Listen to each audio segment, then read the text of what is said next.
یو روایتي پروګرام مې دلته راوړی دی. نو د پښتنو فیصلې په حجره کې کېږي او دا هر څه به په حجره کې. دې کې به یو شاعر سره تاسو ته د هغې نه شعرونه ډالۍ کومه. په پل پل مو پاللې دي د پال رڼاګانې، ساز، آواز.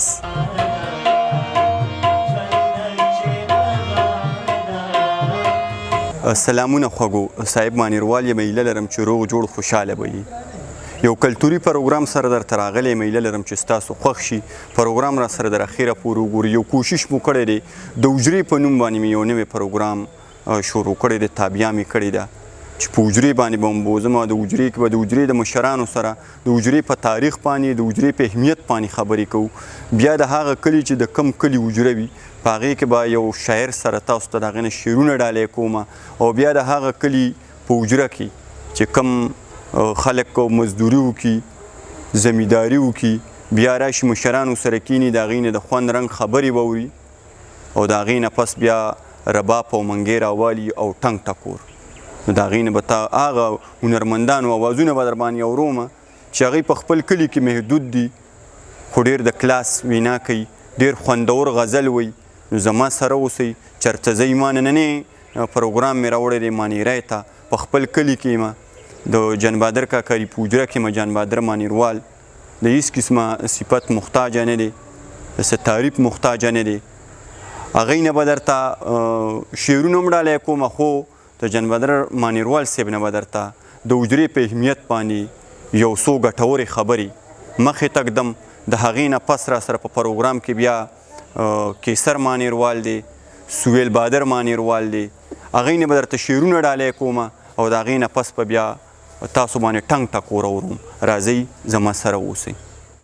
کوکو حجره پروګرام دی. ډېر مشران به د حجرې د اهمیت نه خبري چې د حجرې موږ ته کمې فایدې وي. د بده مرغه هر یو سړی محدود شو، په کور باندې بیټک ته شو. دا خبره څرګنده کړه چې د حجرې فایدې کمې وي، د بیټک کمې فایدې دي، نقصانات یې څه دي؟ بسم الله الرحمن الرحیم. صاحب مانیروال او انور خیال د بونیر زمونږ ځای ته په راتګ وتارکلی وایو، او ډېره ښه پوښتنه دې وکړه صاحب. حجره د پښتنو په ژوند کې یو ډېر لوی اهمیت لري، او که موږ وګورو نو د دنیا په نورو قومونو کې حجره نشته. یو پښتون دی چې د سره حجره ده، نو د دې مطلب دا شي چې دا اجتماعي قوم، تاریخي طور دا اجتماعي قوم را روان دی. د ده چې څه فیصلې او څه لانجې، څه کیسې راغلي نه په حجره کې حل شوي دي. حجره د ده لکه چې یو ملک پارلیمنټ وي، د هغه ملک فیصلې په پارلیمنټ کې کېږي، نو د پښتنو فیصلې په حجره کې کېږي. زمونږ غم، زمونږ ښادي، زمونږ ښه بد، زمونږ سوله روغه، دا هر څه په حجره باندې. دلته که یو سړی مرګ وکړي، هغه سره قانون شي، هغه کیس شي، جیل ته لاړ شي، خو مسله ختمه ني. هغه مسله له ختمېږي چې حجرې ته راشي. د حجرې دومره لوی اهمیت دی. هغه د مونږ نه، د بنیاد نه هغه شی ختم کړي. قانون خو صرف سزا ورکولی شي، خو مسله ټوله چې کوم د حجره حل کوي.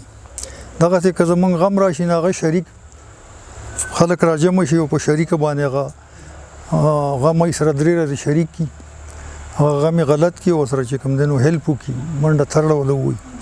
که ښادي راشي نو دا ټول پښتانه چې کوم دی حجرې ته راجمع شي او هغه خپله ښادي هلته وکړي. د دې نه علاوه حجره چې ده لکه د پښتنو مدرسه ده که نه، واو ده. موږ چې واړو نو مشران به په دیره کې ناسو، موږ به ورته کته په ځمکه ناسو، نو موږ به کتل چې مشر به راغی ټول به ورته پاڅېدل. نو دا موږ هم وړو به هم دا زده کول چې یاره د مشر احترام، د مشر قدر. ښه که حجره کې به د ټولو نه کشر نو هغه به اوبه تقسیم کړي په نور باندې. چیلم به په دیره کې پروت و نو د ټولو نه کشر به چیلم ډک او هغه به په هغې ټولو باندې وګرځوو. یعنې مطلب دا چې دا زده کړه وه د مشر احترام او کشر سره چې کوم د مینه. بل هغې حجره کې چې کوم دی نو د خلکو د روزمره ژوند که زمیندارو نه به د خپلو زمیندارۍ او د خپل څارو او د هغې خبره کوله. که به چې ته ملازمت پیشه و نو به چې د ملازمت نه راغې نه به د خپلې ملازمت خبرې کولې په حجره کې. او بیا چې کله جاګیرداري سیستم و نو هغه حجره ډېره مضبوطه وه ځکه چې د خلکو به شرق و بل یو ځای و او دا هر څه به په حجره کې کېدل که نه. جاګیرداري سیستم کې چې کوم دی حجرې ډېرې مضبوطې وي. د خلکو به یو بل ته د اشره د غوبله د غویي او د خر ټټو اجت راته نو هغه یو شریک ژوند و. چې سرمایه‌داري نظام راغی نو دې ټکنالوژي راړه لکه یو ټکټر راغی د هغې هغه هر څه هغه غوبله او کلبې او اشر او غیر څه ختم کړو. تریشر راغی هغې چې کوم دی نو هغه اشر چې به کېده او په شریکه به خلکو چې کوم دی نو ریبل کول هغه ختم کړو. نو اثر پرې ور ډېر او بیا خاص کر نوې ټکنالوژي کې چې کوم دی نو انټرنیټ راغی او ټیک ټاک راغی او چې کوم دی کمپیوټر راغی نو کشر کول خو هغې سره اختی او اموختی. خو بیا هم د حجرې اهمیت لا کم نه دی. اوس هم چې کوم دی زمونږ غم خادي زمونږ دوا جنازه هر څه چې کوم دی دا په حجره کېږي. نو حجره د ده په ژوند کې د پښتنو په ژوند کې یو ډېر لوی همشی دی او خدای دې د حجرې اوس هم آباد لري. موږ وایو ټیک ته چې نن وخت دی نو خیر دی یو کمره کې چې کوم دی کمپیوټر هم پروت دی انټرنیټ دی هم هر څه هم دي خو حجره چې کوم دی ختمولو یا د حجرې اهمیت ختمول دا نه دي په کار. دا زموږ د ژوند یو اجتماعي د شعور نښه ده. ډېره مننه ډېره مهرباني. ملګرو د کوکو د خوندورو خبرو د تاریخي خبرو نه پس اوس په ځو د حجرې یو بل اړخ ته. په حجره کې همیش له مونږ دغه مشاعرې کوو پروګرامونه پکې کوو. زما در څنګ یو ډېر ښه شاعر د مانیری کلي سره تعلق ساتي چې الله ولې د سرندې غونته کې اواز ورکړی دی. د هغه نه به درته خوندور شعرونه ډالۍ کوم او بیا به هم چېرته نه ځئ. د هغې نه پس به درته بیا د ټنګ ټکور پروګرام وړاندې کوم. زما سره اوسئ. ډیره مننه. اول خو زه د حجرې پروګرام ډیره مننه کوم چې موږ به دې خوندور او بختور حجره کې رامیلمانه کړو موږ یې راوبللو. نو دا حجره دې خدای ودانه لري آمین په تاسو باندې.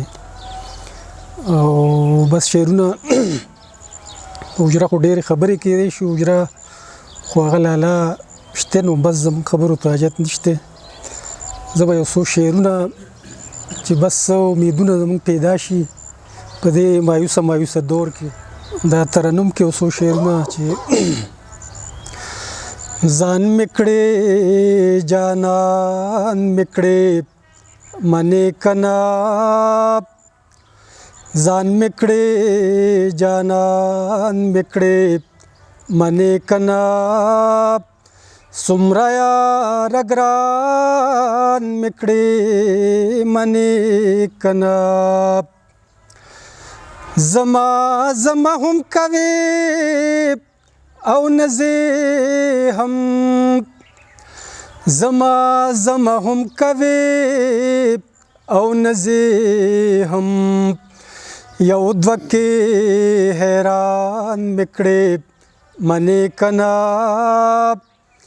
یو دوکه حیران مکړې منې کنا चल चल के कात कवि कतु के चल चल चल के कात कवि कतु के चल समदम वे खोरान मिकड़े मने कना समदम वे खोरान मिकड़े मने कना उसरा बांध खेलू बिकवा खैर दे اوس را باندې خیب لوبې کوه خیر دی غم پهلوان مې کړې منې کنا غم پهلوان مې کړې منې کنا هسکه غړی ګرځا د کیسر په سر هسکه غړی ګرځا د کیسر په سر زه د ښکلو خان مې کړې منې کنا ځان مې کړې جانان مې کړې منې کنا څومره یاره ګران مې کړې منې کنا مننه یو ځل بیا د حجرې د دغې تاریخي خبرو نه پس او د دغې خوندور شعرونو نه پس دغه د رباب او د منګي نه به خوندونه او مزې اخلو ذاکر را سره ځوان سندرغاړی دی الله ولې د سرندې غونته کې غړی ورکړې ده ډېرو ملګرو به په یوې ټي خیبر باندې لیدلی وي دغه هم د دغې صوابی د خاورې الالي بچی دی غواړم چې تاسو ته ترېنه د خپلې خوښې یو خوندور غزل ډالۍ کړم چې د کلارې کوي خبره دې ته وایي چې سړی او غم کوي سندره